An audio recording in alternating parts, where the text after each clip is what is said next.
मग्न बैठे थे। उनके पास ही एक युवा शिष्य आनंद बैठा हुआ था, जो अनेक दिनों से एक प्रश्न अपने भीतर लिए घूम रहा था। आखिर वह साहस जुटाकर पूछता है, भगवान, मन अशांत क्यों रहता है? शांति कैसे मिले? जीवन को ठीक से कैसे जिया जाए? बुद्ध ने अपनी शांत मुस्कान के साथ उसकी ओर देखा और कहा, तुमने एक ऐसा प्रश्न पूछा है जो हर मनुष्य का प्रश्न है। आओ, मैं तुम्हें शांति के नियम बताता हूं। इन्हें समझोगे तो जीवन स्वयं सरल हो जाएगा। बुद्ध ने पहला नियम बताया, अकेलेपन का महत्व।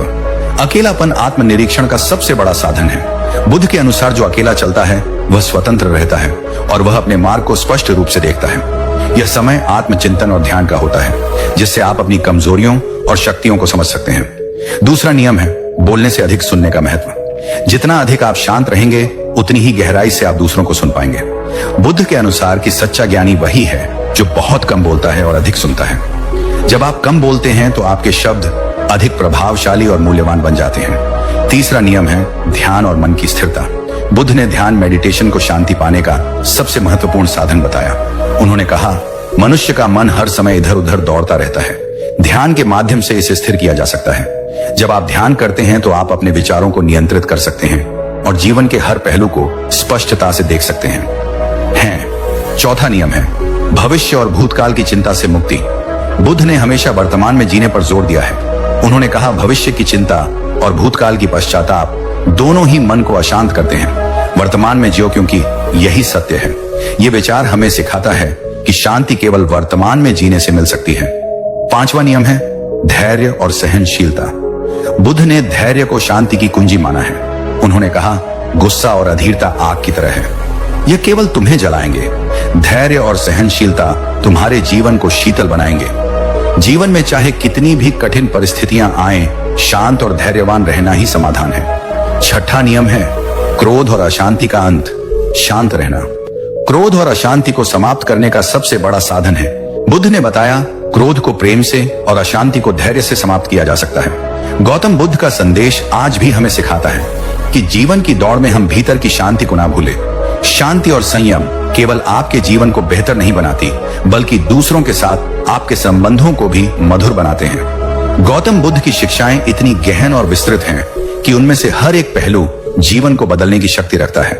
उनकी शांति और अकेलेपन पर आधारित विचार हमें न केवल आत्मिक विकास के लिए प्रेरित करते हैं, बल्कि यह भी सिखाते हैं कि बाहरी दुनिया के संघर्षों से कैसे निपटा जाए। आइए इसे और गहराई से समझते हैं। सातवां नियम है परिवर्तन को स्वीकार करना।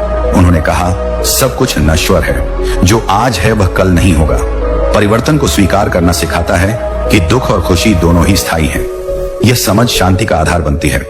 गौतम बुद्ध की शिक्षाएं हमें जीवन के हर पहलू में मार्गदर्शन देती हैं। उनकी बातें केवल धार्मिक उपदेश नहीं है, बल्कि वे एक बेहतर और शांतिपूर्ण जीवन जीने के व्यावहारिक सूत्र हैं। उनके विचार हमें सिखाते हैं कि सच्ची शांति ना बाहर है, ना ही भौतिक सुखों में, बल्कि हमारे मन और आत्मा के भीतर है। इसे पाने के लिए ध्यान, करुणा, सादगी और सही दृष्टिकोण का अभ्यास करना आवश्यक है। जैसा सोचोगे वैसा बनोगे। शांति पाने के लिए शांत मन का निर्माण करो। आठवां नियम है कर्म का सिद्धांत। बुद्ध ने कर्म के सिद्धांत को समझाया, जो तुम बोओगे वही तुम काटोगे। यदि तुम शांति और प्रेम बोगे तो तुम्हें वही मिलेगा। इसका अर्थ है कि शांत और सकारात्मक कर्म जीवन को सरल और आनंदमय बनाते हैं। गौतम बुद्ध की शिक्षाएं हमें यह सिखाती हैं कि सच्ची शांति और सुख हमारे भीतर ही है। इसे पाने के लिए हमें धैर्य, करुणा और संतोष का मार्ग अपनाना होगा। उनका संदेश ये है कि जीवन में चाहे कैसी भी परिस्थितियां हों, शांति और संयम बनाए रखने से ही हम अपने लक्ष्य और आत्मा की मुक्ति तक पहुंच सकते हैं। गौतम बुद्ध की शिक्षाओं का विस्तार अनंत है और हर पहल में मानव जीवन को संवारने और आत्मिक शांति पाने का संदेश छिपा है। उनकी बातें समय, स्थान और परिस्थितियों से परे हैं। आइए उनकी शिक्षाओं में और गहराई तक जाएं। 9वां नियम है अतीत से मुक्ति। बुद्ध ने सिखाया कि अतीत की यादों और पछतावों को छोड़ देना चाहिए। उन्होंने कहा कि जो चला गया है उस पर रो मत, जो अभी है उसे पूरी तरह से जियो।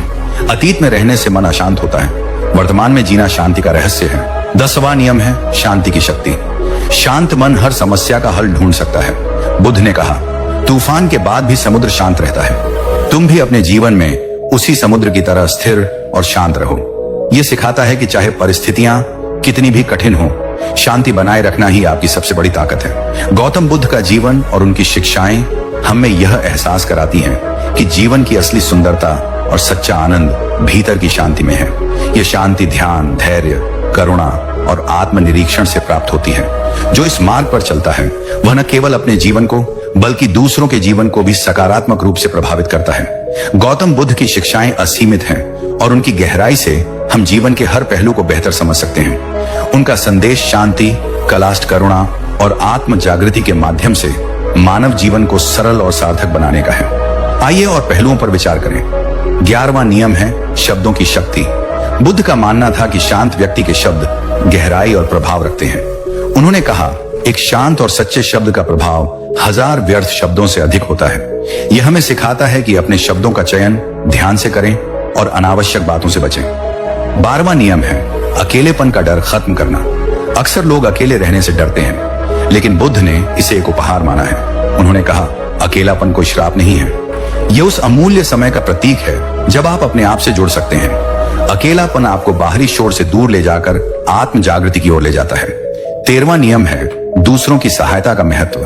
बुद्ध का मानना था कि दूसरों की सहायता करना और उनके जीवन में शांति लाना भी आत्मिक विकास का हिस्सा है। उन्होंने कहा, दूसरों को सहारा देने से तुम्हारी आत्मा मजबूत होती है और तुम्हारे भीतर की शांति बढ़ती है। अगला नियम है स्वयं पर भरोसा रखना। बुद्ध ने कहा, अपने दीपक स्वयं बनो। इसका अर्थ है कि किसी और पर पूरी तरह निर्भर न रहे। अपने भीतर ज्ञान और समझ का दीप जलाएं और सही मार्ग पर चलें। जब आप आत्मनिर्भर बनते हैं तो जीवन में शांति और आत्मविश्वास अपने आप बढ़ता है। अगला नियम है मृत्यु का स्वाभाविक दृष्टिकोण। बुद्ध ने मृत्यु को जीवन का स्वाभाविक हिस्सा माना और कहा, मृत्यु से मत डरो, यह केवल एक नया आरंभ है। मृत्यु का भय छोड़कर वर्तमान को पूर्णता से जीने का संदेश दिया। अगला नियम है अज्ञानता से मुक्ति। बुद्ध ने कहा, अज्ञानता ही अशांति और दोहक का मूल कारण है। जब आप सच्चे ज्ञान की खोज करते हैं और अज्ञानता को छोड़ते हैं तो आप जीवन में स्थायी शांति पा सकते हैं। तीसरा नियम है कि ध्यान का अभ्यास। बुद्ध ने ध्यान को आत्म जागृति और शांति का सबसे बड़ा साधन बताया है। जैसे कमल कीचड़ में खिलता है, वैसे ही ध्यान अशांत मन को शांति देता है। ध्यान आपको अपने विचारों और भावनाओं को नियंत्रित करने में मदद करता है। अगला नियम है आत्म जागृति और निर्वाण। बुद्ध ने कहा कि आत्म जागृति, सेल्फ अवेयरनेस ही मुक्ति का मार्ग है। उन्होंने सिखाया कि जब आप अपने भीतर की अशांति और अज्ञानता को पहचानते हैं, तभी आप निर्वाण, आंतरिक शांति और मुक्ति को प्राप्त कर सकते हैं। अगला नियम है आंतरिक शांति का प्रसार। जब आप शांत और आत्मसंतुष्ट होते हैं तो यह शांति स्वाभाविक रूप से दूसरों तक पहुंचती है। बुद्ध ने यह भी कहा कि एक दीपक से हजारों दीपक जलाए जा सकते हैं, फिर भी उस दीपक की रोशनी कम नहीं होती। अगला नियम है अहंकार से मुक्ति। शांति और अकेलापन आपको अपने अहंकार से मुक्त करता है।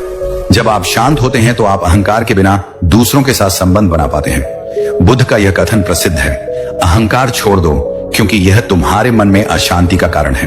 अगला नियम है संतोष का महत्व। बुद्ध ने सिखाया कि संतोष सबसे बड़ा धन है। जब आप शांति से संतुष्ट रहते हैं और जो आपके पास है उसमें संतोष करते हैं तो बाहरी चीजों की चाहत अपने आप कम हो जाती है। संतोष आत्मा को शांति देता है।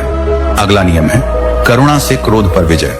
बुद्ध का एक और महत्वपूर्ण उपदेश है क्रोध पर करुणा से विजय पाओ, बुराई पर अच्छाई से विजय पाओ। जब आप शांत रहते हैं और दूसरों के प्रति करुणा रखते हैं तो आप स्वाभाविक रूप से अपने क्रोध और घृणा पर विजय पा लेते हैं। अगला नियम है दुख के मूल कारण का अंत। बुद्ध ने 4 आर्य सत्य बताए जिनमें उन्होंने दुख और उसके कारण को समझने की शिक्षा दी। दुख का कारण हमारी इच्छाएं और तृष्णा है। उन्होंने सिखाया इच्छाओं को त्याग कर और मध्यम मार्ग अपनाकर शांति और मुक्ति प्राप्त की जा सकती है। अगला नियम है इच्छाओं का संतुलन। बुद्ध ने समझाया कि इच्छाएं दोहक का कारण है, लेकिन इच्छाओं को दबाने के बजाय उन्हें संतुलित करना चाहिए। जरूरत और लालसा में फर्क करो। जरूरतें पूरी करो लेकिन लालसा का त्याग करो। अगला नियम है संबंधों में सुधार। शांत रहकर आप दूसरों को बेहतर समझ सकते हैं। यह ना केवल आपको उनके प्रति